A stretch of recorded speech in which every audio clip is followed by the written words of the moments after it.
Yeah, my question is, I'm going to have full-time GMs going into next year.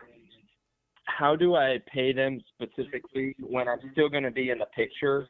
So what should that compensation, do you think, look like for them? Specifically in Washington State, it's more difficult because we have such a high salary threshold. And in fact, in January, it's going to 80,000. So it's an anomaly in the states, but you will not be able to pay someone $70,000 salary next year. The thing that I would recommend, Marcus, is either A, have a sliding scale of profit sharing for them. That means, hey, you're on hourly, but you get a percentage of profit, and that goes up when I am stepping out of the business. So if you're doing sales, do you eventually want to hand sales off to these GMs, or do you want this to be like more of a long-term role where you're doing sales and they're not? I mean, super long term, I'd like to have both GMs just run absolutely everything. Yep. But for right now, I'd like to, be both support and also still be in the business to make it as profitable as possible. Yeah, assuming they're in profit mode, I would and I think both of your locations are. I would give them a percentage of distributions and have that go up and go to salary once you don't do sales anymore. So I'm just gonna throw numbers at you. Say, hey, you get 10% of profit sharing, i.e., owner distributions. You get 10% of that, and you get, I'm just gonna make up a number, $35 an hour. And the minute that I don't have to do estimates and you're able to take sales off my plate 100% for an entire quarter, then you'll switch to salary, which is going to be 80 grand at least.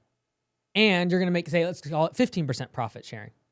So I would just, assuming your goal is that you move out, I would just make their incentives align with you getting out of the business. So then what will happen, Marcus, is they'll want to learn sales. They'll want to make sure they know all of that and get you out as soon as possible. And you won't be like forcing them or pushing them to do something they're not comfortable with.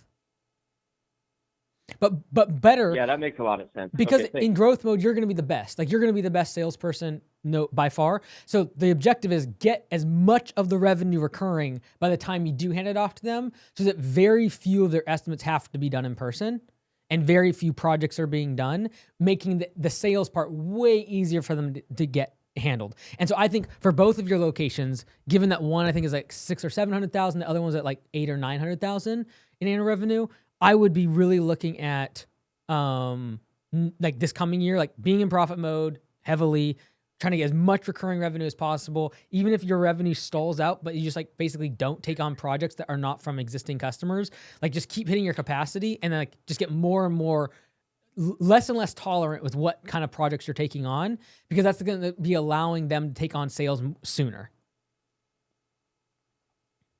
Okay, yeah, that makes a lot of sense. Yeah, so I think my comp plan would probably look like hourly plus owner distributions, as long as they are kind of doing an operational role only, and say, hey, you're basically an operations manager. When you move to a GM and take over all of this off my plate, then you'll move to salary, and you'll also get a higher profit sharing percentage. And then you just right up front be like, hey, I know that as me doing the sales, it kind of handicaps you somewhat from actually governing the profitability of the business.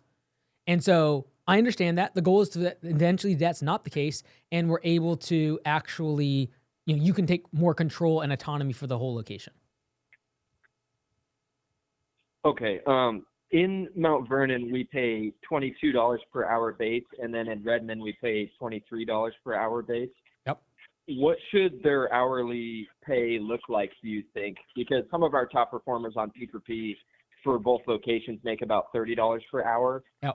And if it's anything less than that, then they might seem like, I don't know, it's tough to look out in the future for like the next profit quarter for distributions, especially in spring and early summer where we don't really get a lot of profit sharing. Yeah, I would, since you're going on hourly with them, I would just make it very much worth their time. So if they're like average on P4P is 28, 29, $30, do 32. Like, it's still going to be cheaper than doing salary. It's still aligned with them doing as much labor revenue as possible. And because they get a piece of the profit sharing, they're aligned with getting as much work done out in the field as possible. I would still very much watch and track budget hours out in the field, just like you would with the GM. But like, since you're taking sales off their plate, they should have most of their hours, like almost all of them, out in the field. So I would get really clear around like, hey, I expect you to get let's not call it 30 budget hours per week done. Let's call it 25, because their only other thing they're going to be potentially doing is like interviewing people, doing maintenance, leading team meetings, doing one-on-ones, but you only have 6 to 8 employees. So it shouldn't be taking more than an hour a day. Are you saying even in like springtime, they should be partly in the field? If you're doing all the sales, yeah, because in profit mode, we're not adding more customers in terms of volume. So they're not like hiring a bunch more people, buying a bunch more trucks. That chaos is not there. And it's there also because you're doing the sales, you're taking the brunt of all the lead flow. And so there really isn't a whole lot difference for them, assuming you're actually being strict with profit mode and not extending capacity. There shouldn't be a lot like different for them in spring rush. In profit mode, the only thing that really changes in spring rush is you get a whole bunch of new customers, but you're taking on that sales responsibility. Got it. Yeah, and they both have kind of like a desire to see Bill in the field a little bit, and I think that would really help with team culture too if they're in the field. So that makes a lot of sense. And actually. even when they merge into GM and start actually taking sales off your plate, assuming your recurring services and everything like simple services, they will probably still mostly be in the field.